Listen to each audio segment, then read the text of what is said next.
Hello everyone, welcome to Trend Talks, and today I have the pleasure to talk with Anna Chmielewska. She's Associate Director and Senior Banker at the European Bank for Reconstruction and Development, the EBRD. She's responsible for project finance and equity opportunities in the power sector and the natural resources sector. And more in particular, she is responsible for those activities in Poland. And she's working already for more than 14 years with the EBRD. Welcome, Anna. Welcome, everyone. Pleasure to be with you. Let's start with what do you see as the impact of the COVID crisis and the impact for the financing and investment opportunities in Europe and maybe more specifically in Poland? First of all, of course, the COVID has increased uncertainty and uncertainty perception in the market, and that has been visible throughout different sectors and has not avoided energy sector as well. In that context, in the early days of COVID, we have seen significant correction in the electricity prices, and at that point of time, we have indeed seen actions taken by some financiers to put on hold certain financings or to delay them. Luckily, as the situation started to stabilize, also the financing environment has improved and has come comparable to the pre-COVID situation by now. I must say that in Central Europe, we have been quite lucky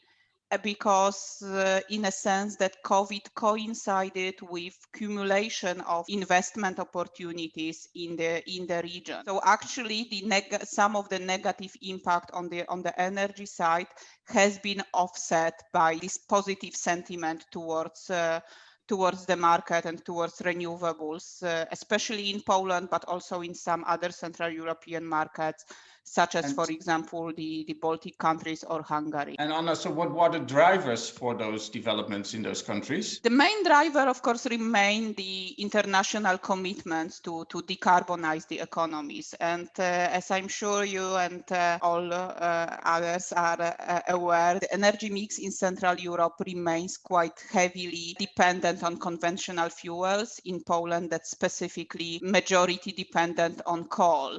And with the international commitments to decarbonize the energy sector, these countries have a massive challenge, but that challenge translates into an investment opportunity where renewables simply have to be scaled up, and massive renewable investments need to be implemented in those countries. And this, together with the support from local authorities, to actually make this transition of the energy sector remains the main driving factor for the investment opportunity. Has this also resulted into specific support programs, subsidy programs in those markets? For the moment, in those markets, I'm talking Poland and Hungary specifically, renewables growth is supported by the contract for difference type of mechanism, which clearly adds stability and helps especially foreign investors to enter those markets. But we also see signals of the first trends of renewables actually going out of the subsidy schemes. So we see the situation in Poland and in the Baltic countries where renewable energy investments can be realized on a fully market basis. And that's really what we see the biggest trend or the biggest opportunity going forward. And that's probably the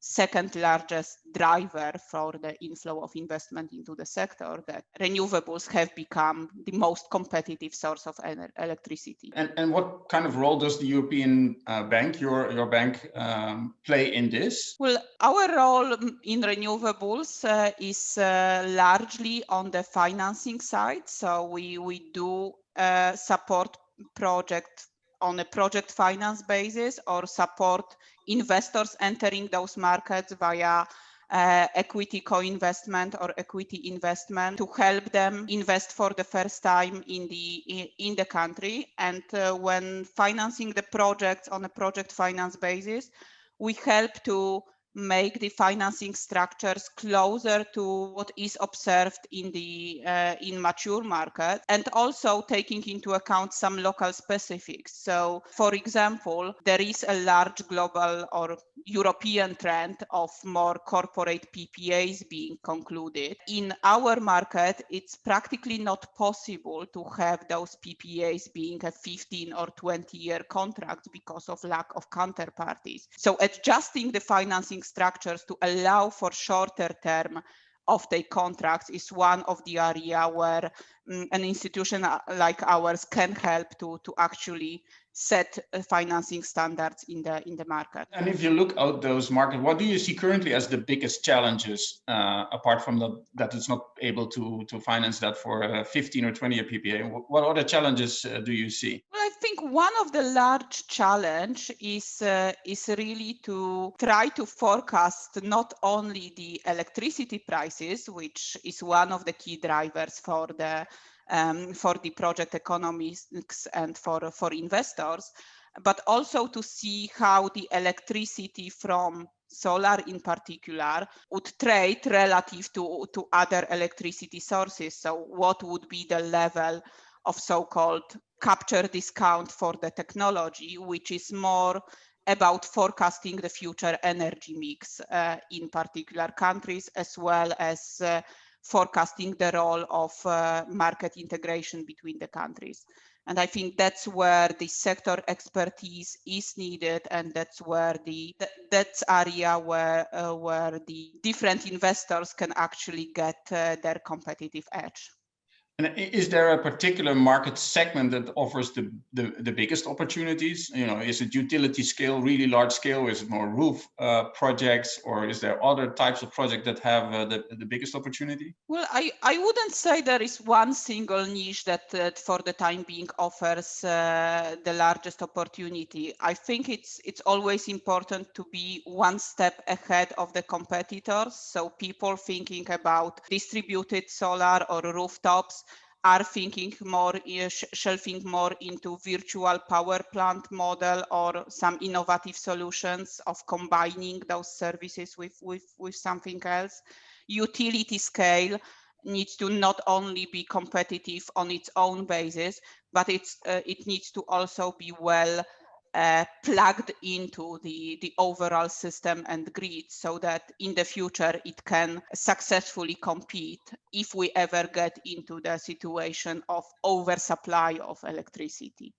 To finish the interview, Anna, I have a final question. And based on your extensive experience, you probably know what are the mistakes that new entrants, and there are a lot of companies interested to enter the Polish market, what mistakes they shouldn't make based on your experience? Well, we do see, as you rightly say, we do see a number of investors entering the market, and a number of them are very professional investors with extensive sector knowledge.